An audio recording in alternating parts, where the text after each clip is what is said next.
In this video, I'm going to show you what to do when you turn on your Solax scooter and you hear a high-pitched beeping sound, just like this one. That sound is an indication that your freewheel mode needs to be turned off.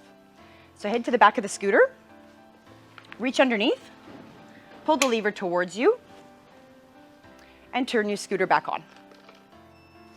That's it. Motobility. You've got a friend.